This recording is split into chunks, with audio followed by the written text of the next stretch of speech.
Kabupaten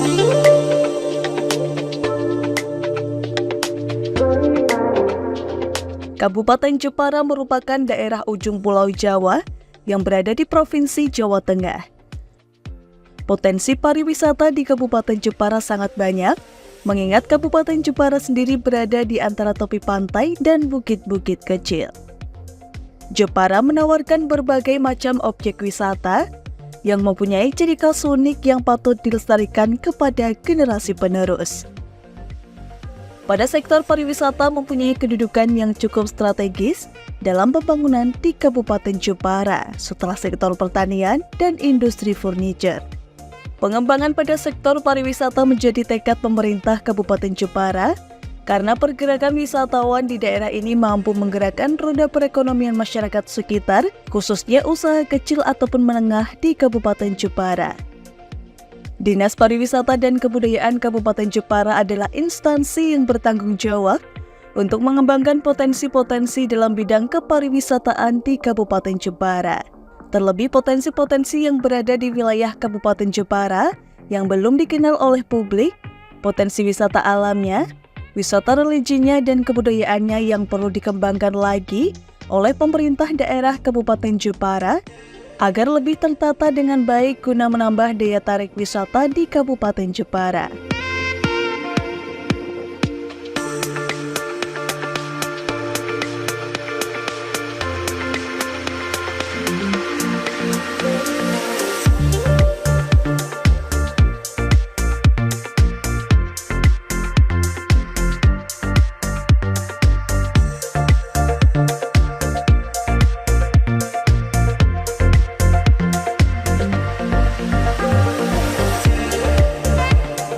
Halo pemirsa Baskara, dimanapun Anda berada, apa kabar Anda hari ini? Tentunya dalam keadaan sehat walafiat kan? Dan saya Galus nanti akan mengajak pemirsa Baskara untuk melihat bagaimana agenda dari digitalisasi destinasi wisata yang ada di Kabupaten Jepara ini yang diselenggarakan oleh Dinas Pariwisata dan Budaya Kabupaten Jepara melalui kegiatan pelatihan digital marketing yang diselenggarakan di Hotel Julia ini selama 3 hari ke depan. Dan seperti apa agenda pelatihan pada kesempatan kali ini, simak selengkapnya hanya di Baskara.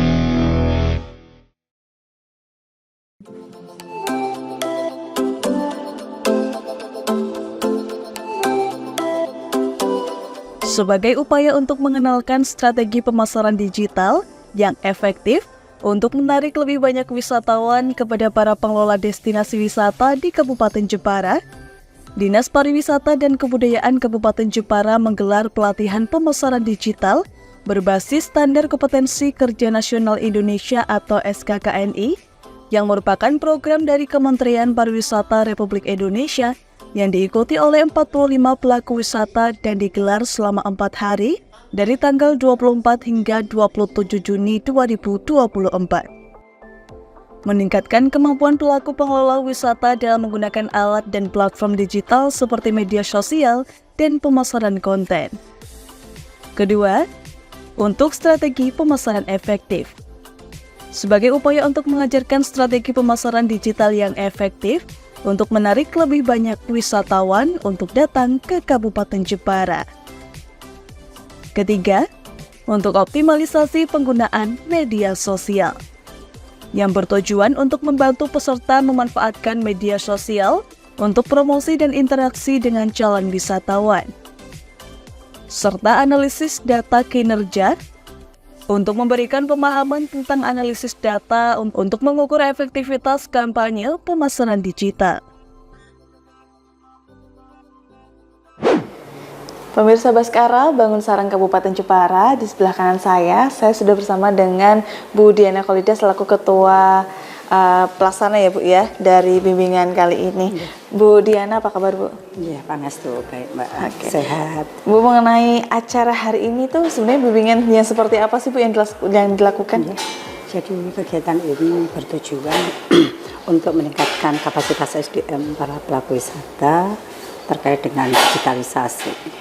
Kan eranya sudah digital ya Mbak ya. Jadi pesertanya juga kita ambil dari para pelaku wisata yang ada di Kabupaten Jepara, kemudian teman-teman dari desa wisata yang saat ini juga sedang mengembangkan desa wisatanya, desa wisata masing-masing. Selain objek wisata yang dikelola pemerintah daerah, kan sekarang juga ada objek wisata yang dikelola oleh desa. Ya, teras juga ada Mas Mbak Duta Wisata, kemudian juga ada Genpi, Generasi Pesona Indonesia. Manakala teman-teman ini pelaku wisata ini mahir digitalnya, otomatis dia nantinya mampu mempromosikan Kabupaten Jepara ke Indonesia, bahkan sudah go internasional dengan cara digital sekarang eranya. Oke, berarti semua hadir pada hari ini untuk pelatihan ya Bu ya, untuk bimbingan digital itu tadi ya. Tujuannya ini untuk apa sih Bu? Tujuannya tadi untuk peningkatan kapasitas SDM teman-teman yang ada di destinasi pariwisata, teman-teman desa wisata, pelaku wisata, bahkan kita menggandeng juga duta wisata. Kalian kan anak muda ya, kalau kami kan sudah generasi yang kesekian, sudah tua. Jadi kalau anak duta wisata ada paguyubannya juga, kita ajak untuk ikut berpartisipasi. Dia akan mempromosikan melalui Instagram, Facebook mereka, mesti kan mau kemana-mana. Oke, dan digitalisasi ini mengikuti perkembangan zaman juga ya Bu ya. Kalau tadi untuk pemateri sendiri dari mana Bu? Materinya dari CEO Digi. Dari Digi tadi dari Mas Rifki. Oke. Mas Rifki tadi ya. Dan ini dilakukan berapa hari Bu nanti ke depannya? Insya Allah akan dilaksanakan kurang lebih 4 hari, mulai hari ini tanggal 24 sampai nanti tanggal 24, 25, 26 kita di sini di Julia Hotel ini. Kemudian nanti untuk orientasi lapangannya akan dilaksanakan pada tanggal 27 ke Semarang, Mbak. Oke, berarti 4 hari ya Bu ya totalnya ya? 4 hari. Yang 3 hari untuk praktek, yang 1 hari untuk teori, untuk yang 3 hari teori, yang 1 harinya untuk praktek. Dan semuanya ini bertujuan untuk memajukan pariwisata di Kabupaten Jepara gitu ya Bu ya? Meningkatkan kunjungan wisatawan ke Kabupaten Jepara, semakin banyak orang yang mengeluarkan uangnya di Jepara, uangnya berputar di Jepara, otomatis akan memakmurkan masyarakat Kabupaten Jepara itu sendiri. Karena pariwisata itu kan multiplier effect ya. Gitu. Oke. Untuk goals dan juga harapan para peserta ini setelah mengikuti acara ini itu apa sih Bu? Harapannya setelah mereka mendapatkan bimbingan teknis seperti ini, nantinya akan diimplementasikan ke daerahnya, masing istilahnya daerah, seperti kalau dia anak-anak dari desa wisata ya ke desa wisata itu untuk memajukan daerahnya, desanya, goalnya seperti itu. Oke, berarti memajukan wisata di sekitar mereka gitu ya Bu ya, dan untuk memajukan pariwisata di Kabupaten Jepara seperti yang dibilang tadi. Bisa ke internasional ya, Oke, luar biasa. Terima kasih Bu Diana sudah bersama kami. Semoga nantinya apa yang diharapkan tadi terwujud. Amin, insya Allah untuk kemajuan masyarakat Jepara ya. Amin, amin. Tadi pemirsa wawancara saya dengan Bu Diana selaku Ketua Panitia Bimbingan Digitalisasi Marketing pada hari ini untuk Anda. Digitalisasi dalam sektor pariwisata telah menjadi tren global yang semakin dominan dalam mengubah cara industri ini beroperasi dan berinteraksi dengan wisatawan. Dalam pelatihan pemasaran digital ini, para peserta berkesempatan memperoleh ilmu langsung dari ahlinya, seperti yang disampaikan oleh pemateri pertama Rizky Mulyantara selaku Chief Executive Officer DigiTicket yang memaparkan materi mengenai tren digitalisasi wisata, yang mengajak para peserta untuk paham mengenai peluang promosi yang lebih luas dan mengeksplor wilayah di Jepara yang memiliki potensi untuk dijadikan destinasi wisata baru. Terima kasih teman-teman semua. Pada hari ini izin saya memperkenalkan diri lagi gitu ya. Mohon maaf suaranya agak berat karena baru sembuh dari sakit kemarin. Jadi saya Rizky Mulyantara, Bapak Ibu semua, dari Semarang. Nah, kebetulan memang 5 tahun terakhir kita fokus salah satu usaha yang kami dirikan, yaitu namanya DigiTicket gitu ya. Kita saat ini bantu kurang lebih sekitar 200 spot wisata di seluruh Indonesia, dari Medan sampai Jayapura, untuk ngapain mas? Nggak cuma jualan tiket online, tapi yang bergabung dengan mitra kami bantu mulai dari bikin kontennya, terus juga pemasaran online-nya, dan juga kalau mereka ada permasalahan misalnya, kayak yang paling sering itu ke tempat kami adalah, mas kami udah rame, tapi kok banyak pengunjung yang lost, dalam artian belinya 10, masuknya 15, gitu-gitulah, klasik kayak gitu ya, dari mulai tiketing, terus juga dari mulai operasional, itu biasanya kami juga bantu teman-teman pengelola wisata untuk disolusikan seperti itu. Nah, di sesi kali ini, di awal kita akan coba ulik gitu ya, bagaimana caranya teman-teman nanti bisa mulai tahu kira-kira tahun 2024 ini, khususnya di Jawa Tengah, apa saja kira-kira spot-spot yang lagi digandrungi oleh orang-orang yang masuk ke sini, dan juga apa kira-kira yang kita bisa ulik agar masing-masing spot yang teman-teman kelola nanti juga bisa kebagian kuenya.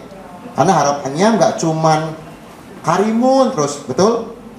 Kalau ngomongin Jepara kan mesti orang identiknya dengan wah Karimun.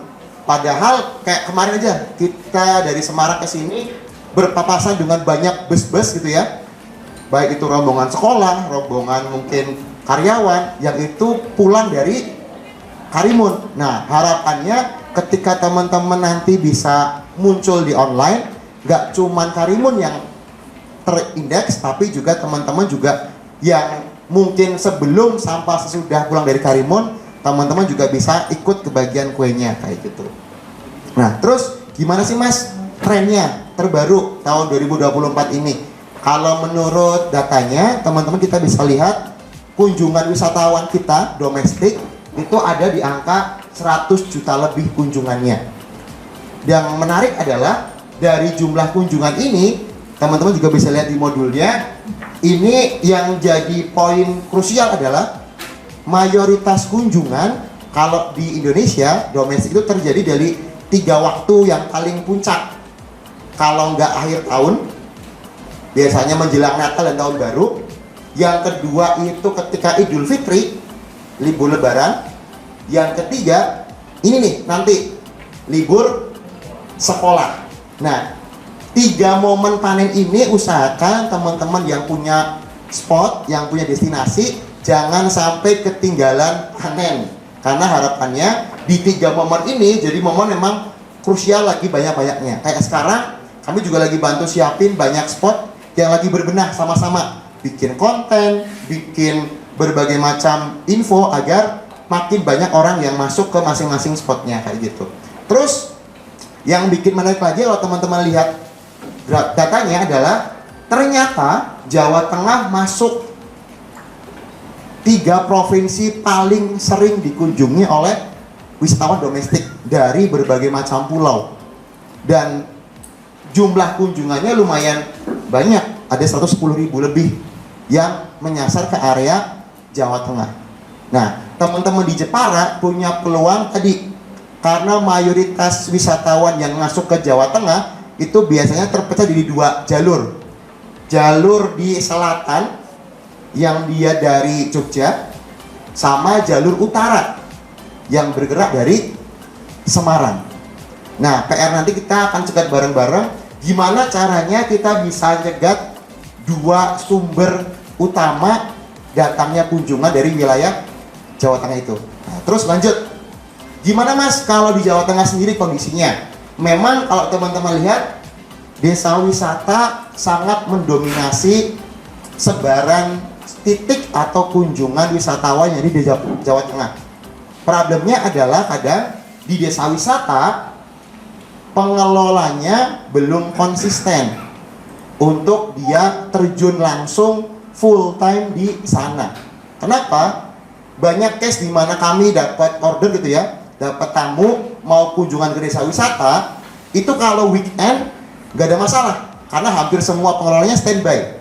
Tapi kalau udah ngomongin kunjungan desa wisata, kalau di weekdays atau hari kerja, itu mengkoordinasinya susahnya minta ampun. Kenapa? Ada yang pengelolanya masih nyambi kerja di luar, ada yang mungkin tempatnya belum siap, ada yang mungkin timnya kurang. Nah, itu yang lagi kita bangun juga. Gimana caranya kita maksimalin potensi desa wisata yang banyak banget juga, sama atraksi wisata juga, di mana nanti ini akan jadi kesinambungan. Kenapa kok kita harus kesinambungan? Karena tadi biasanya yang punya tim marketing banyak dan punya tim kayak tim desain sendiri, tim konten sendiri, itu kebanyakan atraksi wisata. Betul? Itu juga yang jadi magnet utama biasanya untuk grup-grup kayak sekolah, instansi atau rombongan-rombongan besar untuk masuk pertama kali ke suatu daerah. Mau dilihat apanya? Biasanya akan lihat atraksinya. Nah, problemnya muncul adalah ketika sudah masuk ke atraksi, kan waktunya paling cuma 2 jam, 3 jam gitu ya. Atraksi ini biasanya kami gandengkan dengan desa wisata. Biar apa? Pengunjung yang semula sudah ke atraksi, sebelum dia pulang, itu bisa mampir dulu ke salah satu spot desa wisata. Kenapa kalau gitu nggak disambungkan dari dulu? Karena kebanyakan pengunjung yang udah ke atraksi, ini opsi lainnya pasti mampirnya ke toko oleh-oleh terus. Ini coba teman-teman survei aja ke biro atau tour travel yang ke Jepara. Mayoritas mereka yang udah ke atraksi itu nggak punya opsi lain. Kemana lagi ya harus bawa tamunya? Karena biro tour travel ngincernya yang cashbacknya paling banyak, mereka akan bawanya ke toko oleh-oleh. Nah, ini yang kita pengen bangun di hampir semua daerah juga sama. Gimana caranya teman-teman desa wisata ataupun atraksi juga bisa menerapkan skema yang mirip dengan toko oleh-oleh. Apa sih mas skema yang paling sering diminati sama tour travel? Gampang Bapak Ibu semua. Kalau nggak ngasih cashback, yang ngasih potongan harga, betul? Jadi misalnya harga umum 40.000 atau 20.000 per orang, dikasih potongan harga sekian rupiah bagi si tour travelnya. Tapi di tiket atau mungkin di plang tetap sama harganya harga umum. Itu skema yang pertama biasanya. Skema yang kedua tuh apa? Kalau desa wisatanya nggak ada harga tiket masuk, nggak ada HTM-nya, gratis masuk. Sama skemanya adalah cashback dari si kayak toko oleh-oleh. Biarkan tamunya berbelanja, nanti total belanjanya baru teman-teman kasih komisi ke tour travel. Itulah kenapa kalau teman-teman mungkin pas rombongan gitu ya, pas masuk ke toko oleh-oleh, biasanya teman-teman akan ditanyain dari rombongan mana, betul? Di Magelang, di Jogja, bahkan beberapa Karimun kita udah mulai masuk gitu ya. Toko oleh di Karimun juga sama case-nya. Begitu masuk, dia akan nanyain dari rombongan mana, karena fungsinya adalah si pengelola akan nyiriin, oh ini total belanjanya berapa, cashbacknya berapa sih mas biasanya yang dikasih sama teman-teman toko oleh-oleh. Nggak banyak kok, paling cuma 5%, 5 maksimal 10%. Itu udah seneng banget, karena si pengelola tour travel mereka nggak perlu ngeluarin duit lagi, biar tamunya yang belanja. Tapi nanti ketika tamunya belanja, mereka akan dapat komisi. Jadi semakin banyak tamunya yang belanja, si tour travel akan semakin senang. Nah terus tipenya apa aja sih mas yang biasanya diminati dan juga lagi naik daun saat ini di 2024? Kita bagi jadi 4 klaster. Pertama, klaster wisata budaya. Kedua, religi dan juga kesehatan, atau mungkin bahasa kerennya mungkin sekarang namanya wellness tourism. Terus yang ketiga ada glamping, sama tipe wisata yang sekaligus digemari orang-orang yang perjalanan bisnis, perjalanan dinas. Nah, kita bedah satu-satu. Wisata budaya itu apa sih mas biasanya yang kita jual? Dari mulai kegiatan budayanya, peninggalan, kalau ada spot tertentu yang punya peninggalan budaya yang bagus, nilai historisnya. Yang ketiga, yang paling sering dijual adalah ceritanya. Teman-teman punya cerita apa di masing-masing spotnya? Nah, dari mulai pergerakan, tarian, musik, dan segala macamnya, itu bisa teman-teman olah. Kalau dulu orang tuh seneng banget nonton, kayak di Bali, dulu orang berbondong-bondong nonton tari kecak gitu kan, ngantri, rebutan spot, rebutan kursi. Kalau sekarang justru orang tuh yang lagi diminatin kalau ke Bali adalah nggak cuma nonton, tapi justru diajarin tari. Kayak misalnya ke Trosok, orang tuh nggak cuman pengen lihat bikin tenun kayak gimana, tapi orang juga pengen nyobain tenunnya kayak gimana, nyobain bikin kain tenunnya, biar mereka terlibat ke dalam prosesnya. Lanjut, nah kalau sudah teman-teman memplotting wisata budaya atau cerita budaya, selanjutnya yang juga nggak kalah rame adalah wellness tourism.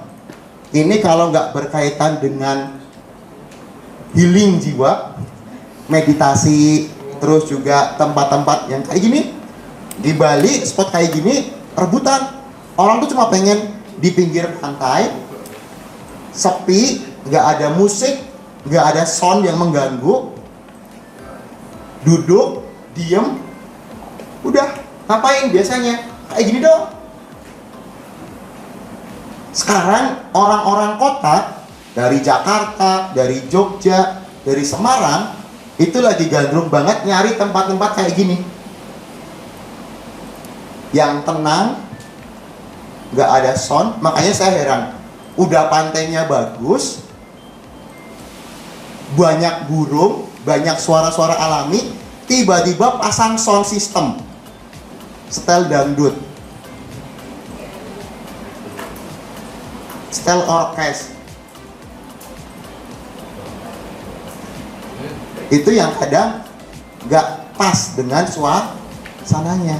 Orang tuh mau ke pantai, mau ngapain? Itu cuma denger itu aja. Bapak Ibu kedengeran kan? Suara ombaknya, kadang ada burung, suara burungnya gitu kan.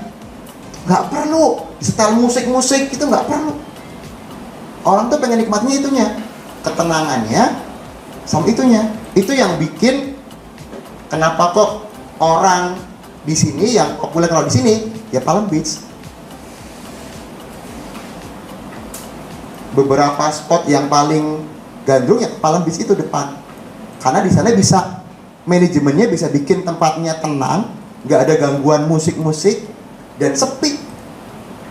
Itu yang dicari banyak orang sekarang, terutama grup-grup keluarga dan grup-grup instansi. Nah, PR-nya apa Mas biasanya? Biasanya yang kita akan cari adalah instruktur, orang-orang yang bisa membimbing mereka untuk yoga, untuk meditasi, atau bahkan kalau kaitannya dengan religi adalah tadi kunjungan petilasannya. Ada nggak tokohnya? Ada nggak? Ya kalau orang dulu bilang juru kunci ya. Ada nggak juru kuncinya? Kalau diomong itu petilasan, biasanya kan punya satu orang juru kunci, betul? Nah, kira-kira siapa yang tokoh-tokoh itu bisa ngebantu ngejelasin ke orang-orang? Lanjut. Terus yang ketiga apa Mas, selain tadi ngomongin wisata healing sama wellness tourism? Yang ketiga adalah biasanya kita sebut sebagai off-grid travel. Nah, ini biasanya ngapain? Pengalaman untuk menyatu dengan alam. Nah, ini yang biasanya dijual sama teman-teman desa wisata yang dia dekat dengan alam. Apa sih yang ditawarin? Kadang bentuknya kegiatan outbound, kadang bentuknya kegiatan glamping atau nginep di tepi pantai, nginep di atas bukit, di tepi gunung gitu misalnya, yang dia banyak aktivitas fisiknya. Biasanya apa sih Mas yang kita harus siapin kalau kita mau jual glamping? Kalau teman-teman belum punya bangunan, nggak apa-apa, lahan kosong. Pertama yang harus dibangun itu apa Mas? Biasanya MCK. Jadi walaupun cuma jualan lahan kosong, kasih tenda, yang perlu teman-teman sediakan pertama kali adalah toiletnya. Itu bagi mereka cukup krusial, karena mereka akan masak, mereka akan kencing dan segala macamnya itu lewat toilet itu, walaupun dipakainya rame. Jadi pastiin walaupun glamping, tapi ada spot MCK-nya. Karena nanti jadi bumerang. Banyak spot glamping yang nggak ada MCK-nya, akhirnya isinya ranjau. Orang buang sampah, orang buang air kecil, bahkan orang buang air besar di area spot glampingnya. Karena nggak disediakan sama pengelola. Makanya yang penting teman-teman, pertama kali dibangun adalah fasilitas MCK-nya biasanya. Itu yang lagi dicari juga oleh orang-orang sekarang. Keluarga-keluarga, anak-anak, terutama anak muda nih biasanya, daripada nginep di homestay atau di hotel, mending bawa tenda, sewa spot glamping, paling cuman sehari 50.000, 100.000 gitu kan. Yang teman-teman nanti dapat untung dari mana sebenarnya? Tadi MCK itu. Seriusan, salah satu pendapatan glamping yang paling besar itu nggak cuma nyewain lahan, tapi nyewa tadi itu MCK-nya. Tiap kencing 2.000, tiap mandi 2.000, itu udah kelihatan. Bahkan kita lagi ngerintis juga, lagi mau bangun kerja sama beberapa spot, kita bangunin toiletnya. Jadi spot-spot yang belum punya toilet lagi kita drafting. Kira-kira kebutuhan membangun toilet tuh berapa banyak sih biayanya? Dari mulai bangun kakusnya sampai airnya segala macamnya, itu pas kita hitung masuk ternyata Pak. Daripada ngidupin tiket masuk yang kalau masuknya 10 belinya cuma 9, itu toilet lebih punya nilai jual karena tiap orang masuk pasti bayar, tinggal ada orang standby di depannya. Lanjut. Terus yang keempat adalah kadang ini yang kita sebut sebagai traveling nyambi perjalanan dinas. Itu yang juga lagi banyak dicari sama orang. Maksudnya apa? Banyak karyawan-karyawan kantoran, perusahaan, bahkan kementerian atau bahkan dinas, itu ketika dia keluar kota biasanya nyari spot-spot wisata yang dia ngapain? Cuman mampir makan, lihat pemandangan, yang penting ada akses internetnya. Spot-spot di Jogja lagi bangun banyak banget kayak gini. Yang penting bisa buat mampir makan, minum, tapi dia juga ada fasilitas internetnya. Dan ini juga kadang sekaligus jadi spot tambahan untuk meeting. Kalau teman-teman tahu, awal tahun 2024 PJ Gubernur Jawa Tengah itu bikin instruksi semua OPD Jawa Tengah itu dilarang bikin event di hotel. Makanya provinsi ini lagi pusing semua OPD-nya karena nyari rumah makan, desa wisata yang punya tempat kayak gini. Gak harus indoor, outdoor pun gak apa-apa. Ada sound systemnya, ada proyektornya, sama ada konsumsi buat rapat sama kegiatan. Makanya sekarang BIMTEK-nya provinsi itu hampir nggak pernah di hotel. Mereka nyari tadi desa wisata, rumah makan, resto. Yang penting ada tadi fasilitas untuk meeting 20-30 orang cukup. Ada mic, ada proyektor, ada wifi ini lebih. Itu kelihatan dalam artian kue yang rutin akan teman-teman bisa makan sebenarnya. Makanya daripada bangun homestay, mungkin langkah yang lebih efisien teman-teman bangun meeting room. Seriusan, tanya aja ke spot-spot atraksi teman-teman di daerah Jepara. Hampir mayoritas semua spot atraksinya yang punya swasta itu punya meeting room yang dia akan jadi rutin. Karena itu dia bisa hadirin feel lain, nggak cuman kayak di hotel terus kan indoor terus gitu, malas. Kelamaan dia bosan juga. Apalagi kayak Provinsi Jawa Tengah udah ada instruksinya biar dia geser ke selain hotel. Nah terus tantangannya kayak gimana Mas? Yang kalau teman-teman tahu, memang kadang digitalisasi promosi online bikin wisatawannya rame, betul? Tapi kadang punya beberapa resiko tantangan yang akan dihadapin. Pertama adalah yang sering kita temuin adalah overtourism. Ini penyakit klasik yang kalau ditemuin seringnya di peak season. Kalau di Jawa Tengah tuh paling terkenal Gua Pindul yang mengalami penyakit ini. Dulu orang tuh kan lihat iklannya Jarum gitu kan, wah Gua Pindul bagus spotnya gitu kan. Di tengah-tengahnya ada lubang, bisa foto, bisa berdiri gitu kan. 2 tahun terakhir kayak cendol, Pak. Jadi kalau pas teman-teman kesana itu udah nggak bisa lagi tuh feel-nya kayak dulu senyap gitu ya. Airnya bahkan sekarang udah nggak dingin karena saking banyaknya orang tuh masuk secara bersamaan. Ini udah antriannya udah nggak sesuai. Dan beberapa spot-spot di daerah pun kadang mengalami hal yang sama. Pas lagi rame-ramenya, ternyata fasilitasnya tidak memadai. Kalau di spot atraksi, biasanya dicegat dari jadwal kunjungan. Rombongan yang besar-besar, di booking dulu di depan, biar bisa diplot kuotanya.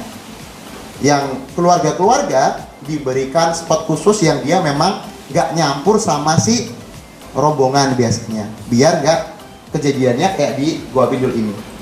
Terus yang kedua, perubahan perilakunya. Wisatawan sekarang lebih condong nyari tempat-tempat yang komplit. Komplit tuh gimana maksudnya? Nggak cuman bisa melihat, tapi juga bisa minum, bisa makan. Sama kalau keluarga, kebanyakan akan nyari spot buat si bocil. Jadi pastiin pas teman-teman itu di sana, kalau bocilnya anteng, itu orang tua mau makan minum apapun pasti masuk. Asal si bocil ini punya spot yang dia bisa bergerak tuh 1 jam 2 jam. Bapak ibu tahan anak kecilnya, itu orang tuanya pasti akan keluar uang buat makan, buat minum, paling nggak tuh pipis. Mas, kok kalau orang nyari wisata Jepara yang muncul 3 spot ini, antara Pantai Kartini, Museum Kartini, sama JOP. Apa yang membuat itu kok bisa nangkring paling atas? Nah, itu punya beberapa faktor. Pertama, yang paling gampang teman-teman naikkan adalah dari review pengunjungnya. Nah, ini bisa kita tembak bareng-bareng dengan cara apa? Nge-trigger pengunjungnya untuk memberikan review ke masing-masing spotnya. Apalagi reviewnya mengandung kata-kata wisata Jepara, kata Jepara, wisata. Semakin banyak review yang mengandung kata itu, pas orang nyari wisata Jepara, teman-teman akan semakin naik posisinya. Lanjut. Terus nanti apa yang kita akan bikin? Nah, setelah ini nanti kita akan bikin bareng-bareng juga kontennya. Nah, makanya usahakan nanti setelah break makan siang, teman-teman handphonenya dicas, biar nanti kita bisa praktek bareng-bareng bikin foto. Besoknya kita praktek bikin video kayak gitu. Nah, terus apalagi kalau udah ngomongin konten foto dan video, nanti setelah itu kita akan pandu teman-teman semua untuk nanti kita bantu listingkan paket apa saja yang mau teman-teman jual. Makanya nanti pas teman-teman pulang, minta tolong teman-teman tuliskan semua list tiket masuknya ada berapa, paket-paket yang mau dijual apa saja yang bisa kita bantu jualkan. Biar besok kita bisa langsung bantu inputkan, nanti akan masuk ke platform kita juga. Biar teman-teman bisa kita bantu jualin juga. Yang dari tahun kemarin udah masuk itu kalau masalah petekian Mas ya. Petekian udah kita bantuin juga dari tahun kemarin, kita bantu foto, video, dan juga kontennya kayak gitu. Biasanya ada beberapa trik ya buat ngemancing orang untuk ngasih review. Pertama, karena memang ada event tertentu. Itu yang paling gampang tuh. Misal pas ada event apa gitu ya, daripada panggungnya cuman buat nyanyi sama buat bagi door prize, nah sekalian dimasukin biar yang dapat door prize, dapat hadiah orang-orang yang dipilihin dari review yang paling menarik. Itu case-nya kalau ada event. Yang kedua, kalau nggak ada event terus gimana mas? Cara paling gampang biasanya pancing orang dengan spot.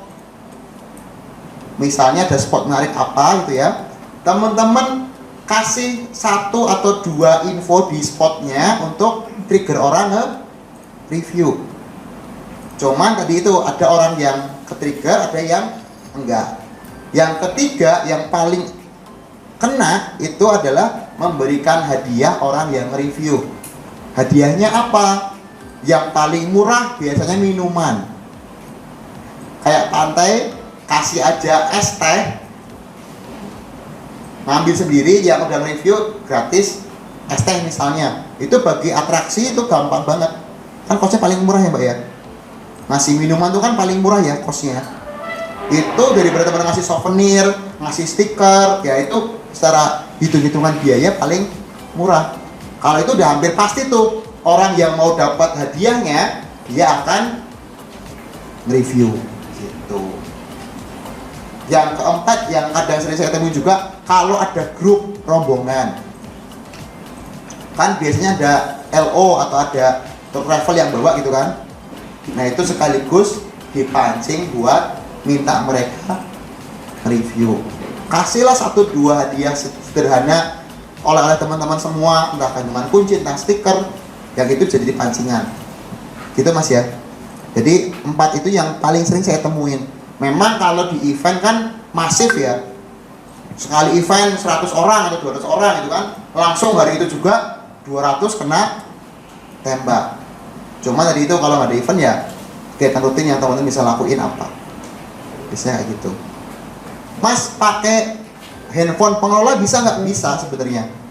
Kalau mau lebih effort lagi, case tertentu yang dia mau diangkat lebih cepat, handphone pengelola bareng-bareng, pakai email yang berbeda, nge-review bareng-bareng.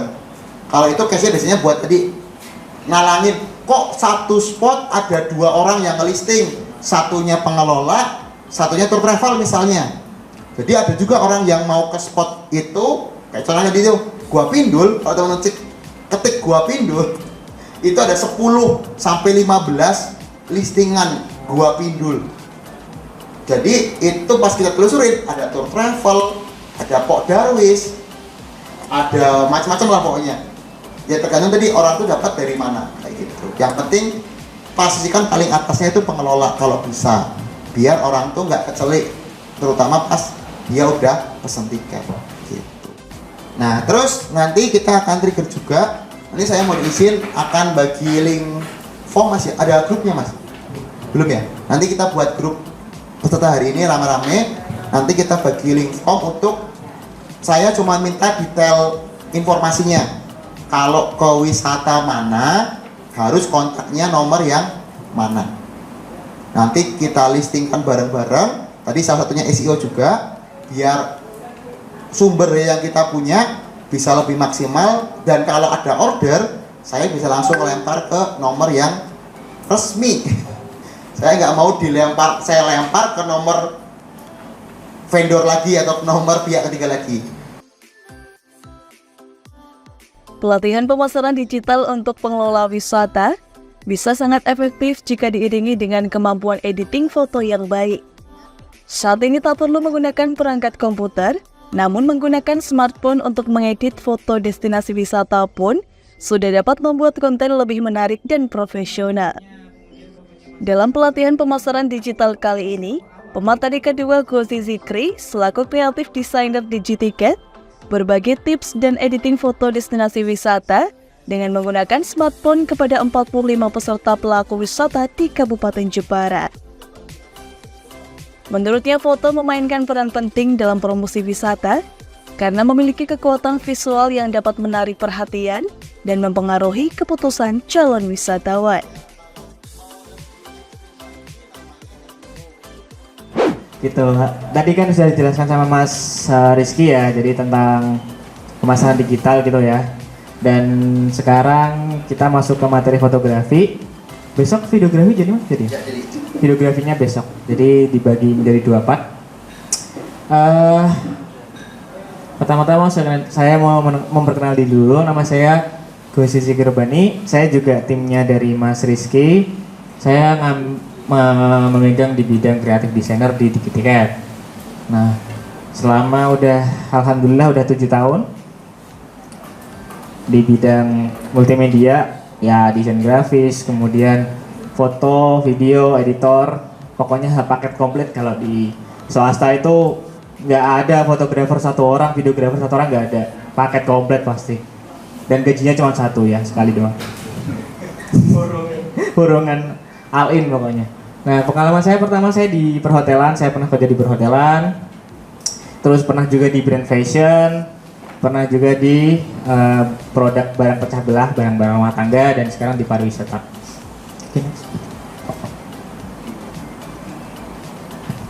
Ini ya pamer sedikit lah ya hasil foto saya, pakai DSLR, pakai kamera. Di foto ini itu ada yang fotonya pakai kamera smartphone, teman-teman. Yang mana? Ada yang bisa nebak gak yang mana? Enggak semuanya juga. Karena kalau profesional pasti kameranya pakai DSLR ya, nggak mungkin pakai kamera HP. Yang mana coba? Ini? Yang mana? Ini pakai HP. Tadot. Yang mana? Yang mana? Ya betul, yang Lawang Sewu itu pakai HP. Ada lagi? Ada 3 pokoknya. Yang ini pakai kamera. Jadi ada 3 teman-teman. Yang pertama yang ini, yang kedua yang malam hari, sama yang dari atas gunung.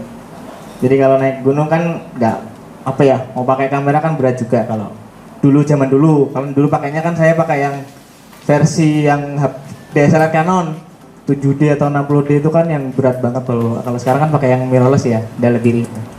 Dan kalau bawa kamera ke gunung kan eman-eman lensanya ya mas ya, kena ngembun eman-eman. Nah ini aku di hotel, di bar, saya juga foto minuman. Tapi mohon maaf ya, pakainya DSLR waktu itu karena kan memang kalau untuk pekerjaan pasti harus pakai alat yang proper ya. Skincare pernah, sepatu pernah. Ini foto hasil jualannya istri kebetulan jualan, aku bantuin foto. Pasti kalau foto pasti diedit, kalau nggak diedit pasti hasilnya nggak bakal sebagus itu ya, pasti ada editannya. Jadi nanti kan kita belajar editingnya. Jadi kalau foto doang pasti hasilnya beda. Nanti akan saya tunjukin hasil foto saya pakai HP sebelum sama sudah diedit pasti beda. Itu pakai HP. Nah ini waktu di brand fashion saya foto katalog banyak lah ini. Aduh, ini agak vulgar ya teman-teman, sorry. Dulu ini pekerjaan terakhir saya di perhotelan waktu COVID. Jadi kan saya akhirnya resign karena COVID ya. Pariwisata tutup, perhotelan tutup, ya udah kukut.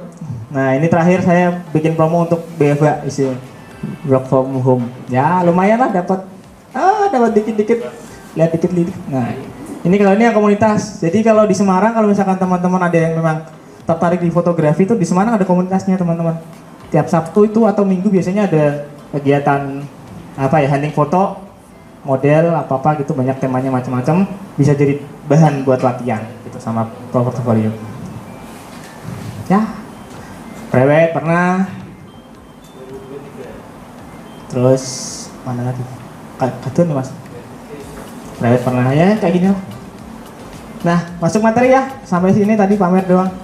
Teman-teman yang sudah paham foto pasti ya udah punya banyak portofolio. Nah, saya mau tanya siapa sih pentingnya foto sih buat promosi destinasi wisata? Kira-kira apa ya? Jadi intinya kalau misalkan foto itu intinya adalah untuk menyampaikan informasi secara visual. Jadi kan orang-orang zaman sekarang ya kan trennya udah berubah tuh. Dari dulu kan kalau orang mau berkunjung ke suatu tempat itu kan harus kesannya dulu biar dia tahu harus datang dulu. Kalau sekarang kan cukup dengan di HP, melihat, searching, browsing di internet, di sosial media itu udah ketemu. Nah, fungsinya foto itu ya tadi buat biar orang itu tahu dulu pertama, biar meninggalkan kesan yang bagus, bikin oh berarti destinasi wisata ternyata ada ya fotonya seperti ini. Nah, yang kedua, kalau udah ada fotonya, destinasinya udah ada, terus tadi disampaikan Mas Rizky, Google Bisnya ada, rutenya ada. Nah, itu kan orang jadi lebih percaya tuh. Oh, ternyata ada ya destinasi wisata itu. Dan yang terakhir, ya tujuan akhirnya dari penyampaian media visual, informasi melalui foto ya intinya biar orang-orang datang. Kan tujuan akhirnya itu pasti. Maka dari itu ditunjang dengan tambahan foto, jadi nggak cuma teks saja. Nah, contohnya seperti ini.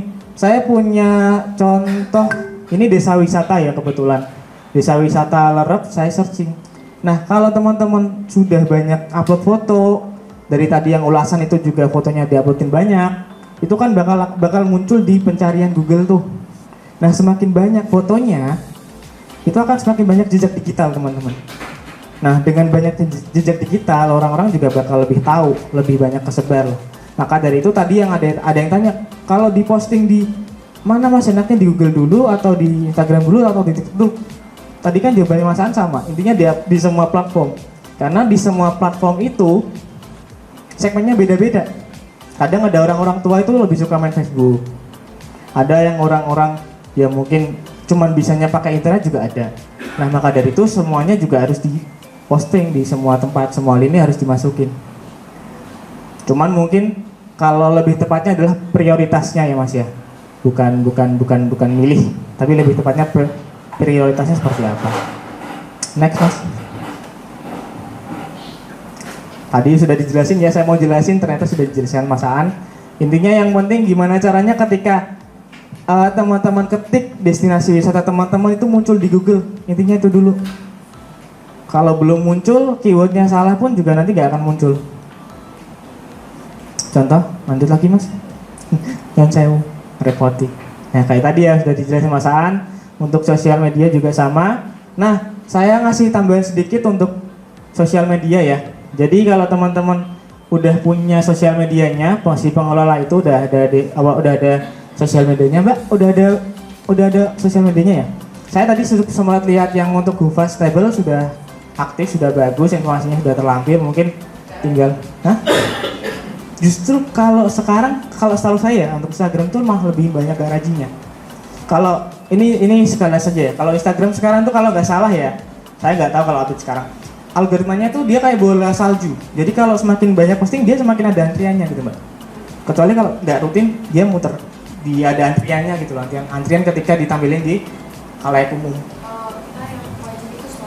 Nah, yang penting betul, yang story wajib, yang postingan dikurangin jumlahnya, betul, memang benar seperti itu sih. Kalau zaman sekarang, nggak yang harus sehari sekali nggak. Jadi misalkan teman-teman nanti ada tamu dan banyak, nah fotonya tuh nggak langsung diupload semua. Di jedanya nggak apa-apa, dikasih jeda waktu biar tetap ada bahan lah. Soalnya kan kalau foto kan nggak kalau dia posting semua kan kita nggak punya bahan lagi, kerja lagi, jadi harus disimpan.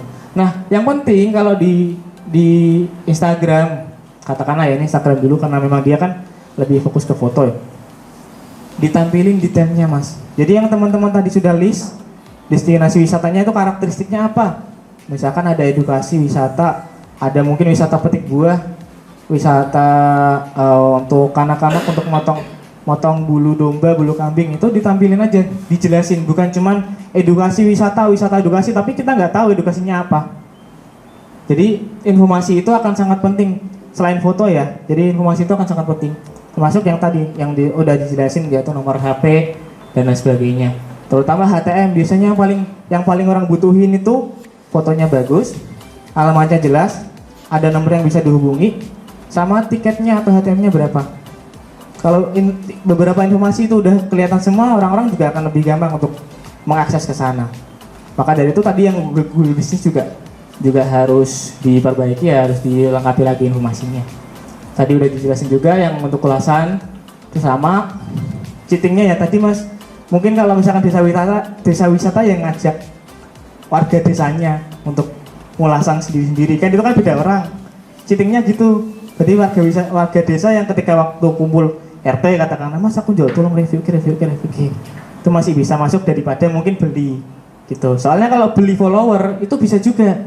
Cuman kalau beli udah habis banyak, tapi nanti followernya berkurang, sama aja. Iya, nggak organik namanya. Jadi interaksi ke sosial medianya akan beda. Cuman iya. Lanjut. Nah, untuk jenis foto yang diambil itu apa? Kalau saya memberikan resume atau resume ya intinya. Ada 3 jenis. Yang pertama adalah foto landscape. Kalau misalkan desa wisata teman-teman itu basicnya adalah wisata yang landscape, glamping. Terus tadi kalau misalkan ada wisata, kalau di Jepara apa ya, tempuran ya, tempur apa ya, desa wisata yang alam ya. Tempur itu kan alam, dia daya tariknya di situ, ya udah teman-teman maksimalin fotonya di situ. Jadi nggak semua harus diambil ya, misalkan nggak harus, oh saya desa wisatanya harus komplit, harus ada budayanya, harus ada edukasinya, harus ada alamnya, nggak juga. Tapi kalau menurut saya ditampilin nilai terbaiknya lah, maksud nilai unique selling point-nya kalau nggak salah nama lainnya, USP-nya. Jadi emang itu terus yang harus di branding. Nanti kalau misalkan wisata alamnya sudah jalan, baru deh masukin kulinernya, dimasukin, mungkin edukasi wisata dimasukin. Jadi satu-satu, nggak harus semua langsung jadi satu gitu, nggak, harus bertahap. Terus yang kedua, foto produknya juga sama, difotoin juga. Kalau misalkan ada oleh-oleh atau mungkin hasil kerajinan, hasil cindera mata dan lain sebagainya, itu bisa difoto. Dan yang paling penting biasanya dokumentasi atau aktivitasnya. Itu yang sekarang lagi paling penting kan, daily vlog harian. Orang-orang itu kan dia ngejual experience ketika dia berkunjung ke suatu destinasi wisata. Jadi dokumentasi itu fungsinya juga salah satunya untuk portofolio, Mas. Jadi kalau misalkan teman-teman nanti mau explore lagi, nggak cuman tunggu bola gitu ya, mau jemput bola, mau datang ke sekolah-sekolah untuk menawarkan paket edukasi, itu kan lebih baik. Jadi nggak cuman online-nya bagus, tapi offline-nya nggak jalan, itu cuma aja. Jadi kalau pengen wisatanya lebih jalan, ya offline-nya masuk, online-nya juga masuk. Nah itu butuh foto. Biar apa? Oh ternyata di tempat desa Petekian itu ternyata sudah ada loh banyak yang datang untuk berwisata edukasi. Itu juga sama kalau misalkan glamping itu juga sama. Dan mungkin kalau saran saya mungkin bisa bikin paket yang untuk keluarga gitu, Mas. Jadi kan nggak minimumnya nggak terlalu banyak. Itu kan mungkin juga agak lebih itu dibuat itu kan lebih bisa terjangkau lah bagi beberapa keluarga atau ini. Itu beda-beda sih karakteristiknya. Next, Mas Aan. Nah ini contoh foto landscape, desa wisata yang pemandangannya bagus, bisa juga difoto. Atau kalau misalkan teman-teman sudah mengolah Google Business, itu minimal foto lah gapura depannya biar tahu patokannya sebelah mana. Kan kadang kalau datang, kalau nggak tahu gapuranya sebelah mana, kan kita nggak tahu nih masuknya sebelah mana kalau di desa wisata. Tapi kalau misalkan basicnya sudah jelas kayak Museum Kartini, Pantai Kartini itu kan sudah besar ya, jadi mungkin stok fotonya sudah banyak. Terus tidak sampai foto produk juga difoto. Next, Mas. Nah ini kegiatannya difotoin semua. Jadi harus kalau ada orang datang semaksimal mungkin lah diambil fotonya. Nggak apa-apa kalau misalkan teman-teman belum tahu tekniknya, kemudian fotonya masih asal-asalan, nggak masalah. Kalau di step awal itu dokumentasi dulu lah. Kalau misalkan masih sepi ya, maksudnya masih destinasinya masih jarang orang datang, ya yang penting foto dulu yang banyak. Gitu. Lanjut, Mas. Nah ini tadi yang saya ambil, Mas, sorry Mas, fotonya, Mas, yang bisa tahu gitu. Itu ada kegiatan apa, misalkan di akhir pekan ada jajanan tradisional, itu bisa difoto juga buat jadi bahan untuk branding, untuk jualan juga. Lanjut, next. Nah hasil fotonya untuk apa sih? Tadi yang sudah saya jelaskan, intinya ya buat branding, buat biar orang-orang tahu. Nah ini tadi ya yang Mas An jelasin, teman-teman kalau misalkan sudah mengelola website, diuploadin, Mas, fotonya, nggak cuma di Instagram aja atau di TikTok aja atau di story, tapi di Google Business juga termasuk hal yang penting menurut saya. Terus yang terakhir adalah foto-fotonya itu selain untuk bikin konten di sosial media, di Google Business untuk diupload, yang paling penting juga untuk pembuatan konten promosi. Jadi kalau misalkan teman-teman belum ada portofolio, belum ada yang datang, baru bikin paket, itu saran saya sih di konsep dulu aja, fotonya ada-adain lah, pakai talentnya pakai orang-orang lokal, pakai orang-orang desa sendiri, foto pura-pura lagi ngasih, misalkan wisata itu ngasih makan kambing gitu ya. Nah itu ya anak-anak warga desa dulu aja sendiri pakai baju apa gitu, difoto dulu, minimal biar ada fotonya. Ya, kalau hari ini alhamdulillah kita di Citikat berkolaborasi bersama teman-teman dari Dinas Pariwisata dan Kebudayaan Kabupaten Jepara. Hari ini kita fintech terkait dengan bagaimana digitalisasi potensi daya tarik wisata di Kabupaten Jepara. Mulai dari gimana caranya membaca potensi marketnya, terus juga ada materi fotografi produk juga, di mana teman-teman diminta untuk latihan mengedit foto landscape dan juga beberapa foto yang terkait dengan wisata kayak gitu. Besok akan dilanjutkan dengan materi video, terus sosial media, dan juga ditutup dengan materi tour guide, sehingga teman-teman harapannya bisa membawa tamu dengan lebih optimal seperti itu. Ya, kalau ngomongin seberapa penting, sekarang penting banget ya, karena kan hampir semua wisatawan sekarang apa-apa itu paling enggak dia ngecek dulu di digital, gimana kondisi lokasinya, bagaimana reviewnya, sehingga kehadiran teman-teman pengelola ini di digital sangat penting agar paling tidak ketika ada orang nyari, ketemu nih lokasinya kayak gimana, bagaimana reviewnya, dan juga kesan yang akan dihadirkan seperti apa.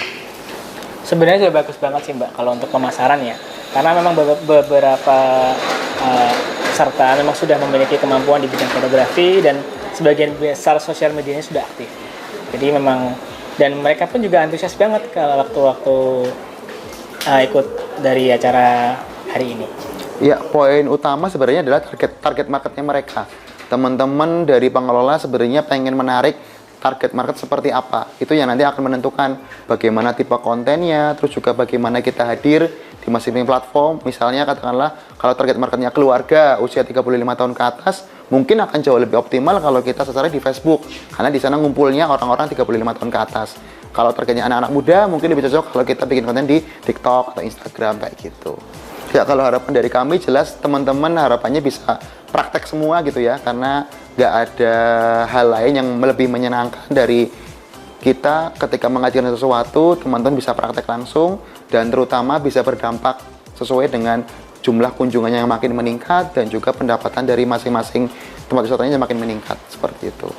Harapannya sih yang jelas ya, untuk sumber daya manusianya di Jepara pun juga akan semakin baik, terutama dalam hal perekonomiannya pun juga semoga bisa lebih rame untuk destinasi wisatanya, kemudian untuk konten-kontennya sudah juga bisa lebih baik lagi, lebih rutin, semoga bisa lebih konsisten, dan itu kan nanti juga dampaknya akan baik lagi ke teman-teman semua, gitu, ke pelaku usahanya juga. Salah satu peserta pelatihan pemasaran digital Aviola yang juga pengelola Hufat Stable Jepara ini mengaku sangat terbantu dengan adanya pelatihan pemasaran digital yang diselenggarakan oleh Disparbud Jepara ini. Sebelumnya dirinya memang sudah melakukan pemasaran digital, namun belum begitu maksimal lantaran belum memiliki trik yang efektif untuk menggait para wisatawan melalui pemasaran digital. Oleh sebab itu, Aviola berharap kegiatan pelatihan ini tidak hanya berhenti setelah selesai pelatihan, melainkan ada kontrol dari pemateri untuk memantau bagaimana perkembangan pemasaran digital yang dirinya lakukan dan pelaku wisata yang lainnya. Halo, perkenalkan nama aku Aviola, panggilannya Vio dari Hufat Stable. Kesannya ikut bimbingan ini gimana sih? Kesan sebelum ikut sih sebenarnya kayak suatu hal yang ditunggu-tunggu ya. Pas masuk ya banyak hal sih yang bisa dipelajarin. Contohnya mungkin kita udah ngelakuin digital pemasaran, tapi ternyata banyak yang kita miss. Contoh kayak tadi nomor, kita nggak aware kalau nomor itu aktif atau enggak gitu. Jadi cukup lumayan untuk ngekoreksi digital marketing kita sih. Jadi tadi cukup antusias sama materi yang disampaikan ya? Iya pasti sih, nungguin. Oke, dan yang paling ditungguin dari acara ini sebenarnya apa sih Kak? Ini yang paling ditungguin tuh adalah nge-review digital marketing yang udah kita lakuin selama 3 tahun. itu nggak tahu ya ada apa nggak, maksudnya kita pengen banget di review yang selama ini kita lakuin tuh bener atau enggak, terus cara ekspansi improvisasinya tuh gimana gitu. Kalau misalnya kita bisa sharing sama desa-desa wisata lainnya lebih baik sih gitu. Kalau harapannya setelah ikut ini tuh nanti kedepannya mau gimana sih? Harapannya nggak cuma berhenti di sini belajarnya, tapi di audit kali ya, 3 bulan lagi dicek sosial media kita, dikunjungin ada perubahan omset kah atau apa segala macam, terus dibimbing gitu secara berkala selama setahun sampai pertemuan berikutnya. Jadi nggak dilepas setelah acara itu sih. Dibutuhkan harapannya. komunitas itu. Iya. Kalau harapan untuk wisata di Kabupaten Jepara seperti apa? Harapannya nggak cuma itu tuh aja sih yang terkenal. Jadi orang tuh bisa punya kayak map kayak di Dora gitu ya. Kayak misalnya mapnya itu Jepara ada banyak titik-titiknya, nggak cuma Karimun Jawa. Jadi kalau misalnya kita mau anak segala macam bisa kesini. Jadi ada map pariwisata yang jelas gitu. Kalau aku pengennya kayak gitu, secara pribadi. Iya, terus kayak tadi bener sih kayak budaya sama cerita rakyat tuh diangkat lagi. Jadi jangan sampai kayak Indonesia sama Jepara nih terlalu fokus sama wisata alam atau alamnya, keindahan alam, tapi lupa sama keindahan budayanya. Itu sih. Kepala Disparbud Jepara Eko Udiono menyampaikan, kegiatan pelatihan pemasaran digital ini dimaksudkan untuk meningkatkan kapasitas SDM masyarakat, khususnya para pelaku usaha kepariwisataan. Hasilnya, pelaku usaha diharapkan bisa melakukan promosi untuk meningkatkan kunjungan wisatawan dan pendapatan daerah di wilayah Kabupaten Jepara. Pemirsa Baskara, Bangun Sareng Kabupaten Jepara, sudah bersama saya, Pak Eko, selaku Kepala Disparbud Kabupaten Jepara. Pak Eko, apa kabar Pak? Alhamdulillah baik. Oke Pak, tadi kan saya sempat melihat pelatihan yang ada di dalam juga, yang beberapa hari ini ke depan juga dilaksanakan seperti itu. Tujuan dari pelatihan atau bimbingan digitalisasi marketing ini sebenarnya apa sih Pak? Kita itu menginginkan bahwa pemasaran produk pariwisata saat ini itu kan bukan hanya di leaflet, brosur, tetapi karena sekarang orang kebanyakan sudah banyak menggunakan handphone, maka para pelaku wisata itu tidak boleh gaptek. Dan ini mereka dilatih untuk bagaimana mengelola media sosial ini supaya bisa tampil di sana. Dengan begitu, nanti dengan melihat tampilan baik itu di TikTok, di Instagram maupun di Facebook atau di YouTube lah, maka itu adalah salah satu bentuk bagaimana memasarkan pariwisata secara lebih mudah. Dengan orang cukup men-scroll di TikTok atau melihat-lihat di YouTube, mereka sudah bisa melihat bagaimana pemasaran wisata yang ada di Kabupaten Jepara ini. Mereka dilatih untuk itu. Oke. Sekarang beralih ke zaman digital karena perkembangan zaman juga ya Pak ya. Iya, berarti harus beralih juga dari teman-teman wisata juga. Nah, goals besarnya itu sebenarnya apa sih Pak dari program ini? Ya, kita goals besarnya adalah memperkenalkan seluruh wisata yang ada di Kabupaten Jepara. Maka di dalam pelatihan digitalisasi ini ya kita undang ada desa wisata, ada juga kita undang pelaku-pelaku, istilahnya pelaku-pelaku pemilik wisata-wisata yang ada di Kabupaten Jepara, baik itu dari swasta, baik itu dari pemerintah sendiri, dan juga dari para mbak mas yang mereka juga saat ini ikut membantu memasarkan pariwisata. Dan juga kita lihat dari KEK, kelompok ekonomi kreatif ini. Jadi kita minta mereka semua bisa aktif lah di media sosial mereka untuk ikut memasarkan pariwisata di Kabupaten Jepara. Gitu. Artinya mengundang semua sektor di kepariwisataan ya Pak ya, untuk hadir pada hari ini. Oke, kemudian untuk ini Pak, di bimbingan wisata ini kan melibatkan desa wisata juga. Sejauh ini kondisi desa wisata di sini seperti apa sih Pak? Kita desa wisata di sini itu ada 24 desa wisata ya, rintisan, dan itu satu yang sudah dianggap sudah berkembang, yang ada di desa mana ini? Kecamatan Pakesaji ini ya.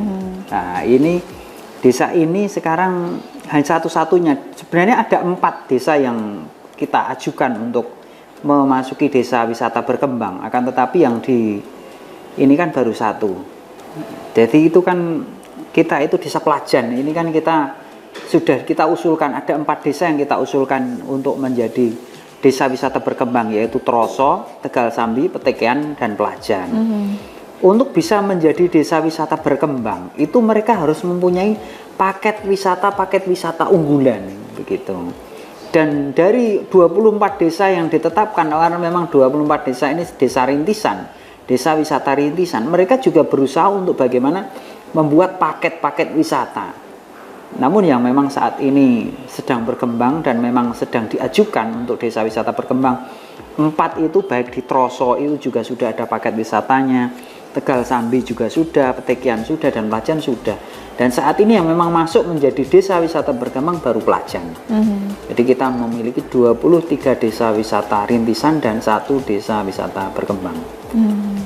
Oke, dan ke depan juga akan terus ada perkembangan juga ya Pak ya? Iya, nanti tiga desa rintisan yang tadi saya sebutkan, yaitu mulai Troso, Petekean, kemudian dari Tegal Sambi, ini kita akan ajukan untuk menjadi desa berkembang, karena desa wisata berkembang ini ada penilaian tersendiri dari provinsi sehingga dia bisa dinyatakan desa wisata berkembang gitu.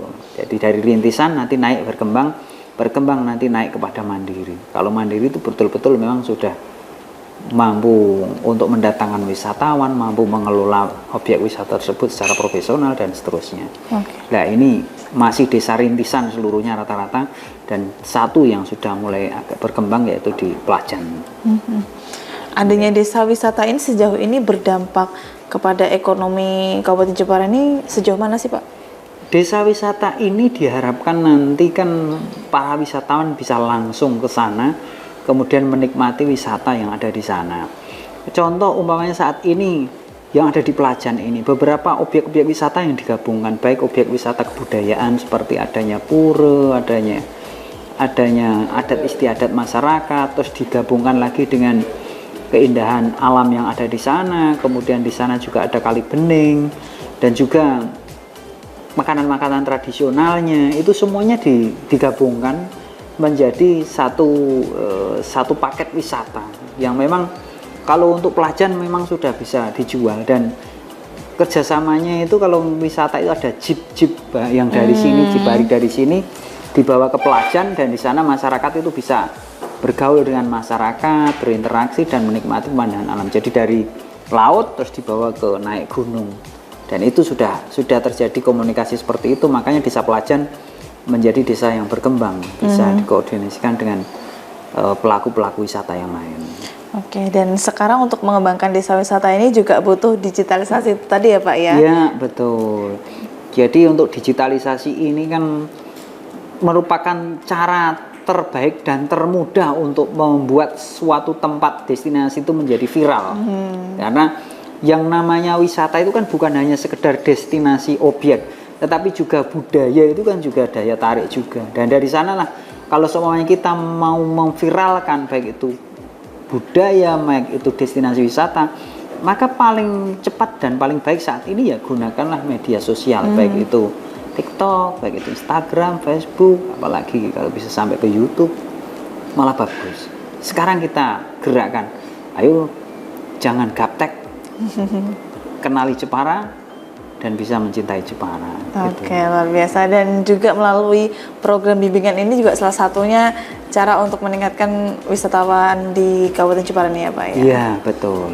Harus diingat bahwa peningkatan wisata itu adalah multiplier effect. Artinya kita tidak melulu harus berarti PAD di tempat kita tinggi, tidak. Akan tetapi orang datang ke Jepara menikmati objek wisata baik yang dikelola desa maupun dikelola individu, itu merupakan keuntungan juga bagi Kabupaten Jepara. Dan itu kita dorong, ayo berlomba-lombalah untuk bisa memviralkan tempat wisata, objek wisata ataupun budaya di tempat atau di desa masing-masing, dan bisa meningkatkan perekonomian di desa masing-masing. Karena dengan wisata bergerak, otomatis UMKM gerak, orang bisa menginap baik itu di homestay, penginapan. Jadi di sana kemudian nanti mereka bisa bayar pajak, mereka bisa melaksanakan kegiatan ekonomi dan bisa mencukupi kebutuhan mereka.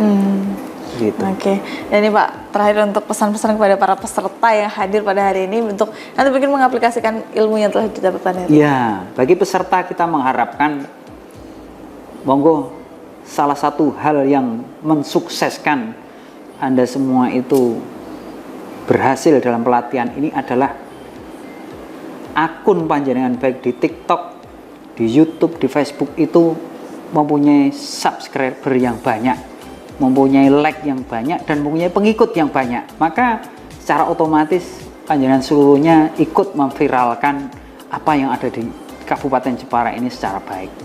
Cintai Jepara, karena di sana ada keindahan alamnya, budayanya, dan juga sopan santun masyarakat.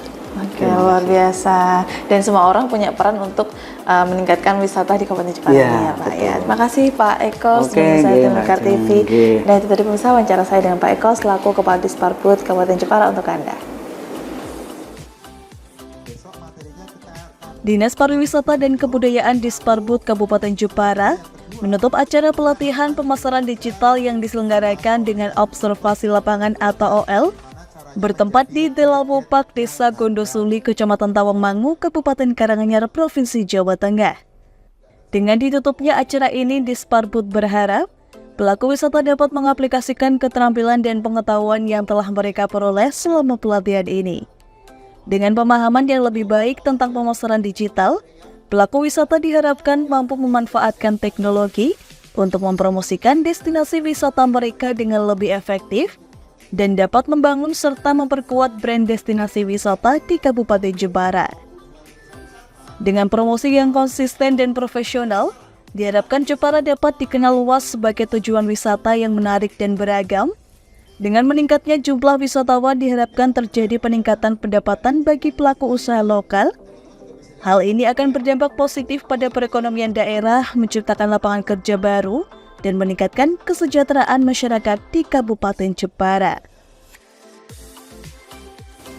Pemirsa Baskara Bangun Sareng Kabupaten Jepara, setelah banyak sekali materi yang sudah kita terima dari pelatihan digital marketing pada kesempatan 3 hari yang sudah kita lalui ini, yang dilakukan oleh Dinas Pariwisata dan Budaya Kabupaten Jepara dalam rangka untuk menunjang digitalisasi destinasi wisata yang ada di Kabupaten Jepara ini, dan tentunya ada juga orientasi lapangan yang sudah dipraktekkan oleh para peserta yang hadir pada pelatihan 3 hari ini, yaitu mereka mempraktekkan semua ilmu mereka dan besar harapan mereka setelah dari pelatihan ini dapat mengaplikasikannya di kehidupan sehari-hari mereka dalam rangka untuk mempromosikan wisata yang ada di Kabupaten Jepara ini. Dan semoga tayangan ini dapat menjadi khasanah ilmu bagi pemirsa yang ada di rumah. Dan akhirnya saya Galus Karkinanti beserta kru yang bertugas pamit dari hadapan Anda. Terima kasih telah menyaksikan Baskara dan terus saksikan Baskara hanya di Lingkar TV. Sampai jumpa di episode-episode selanjutnya.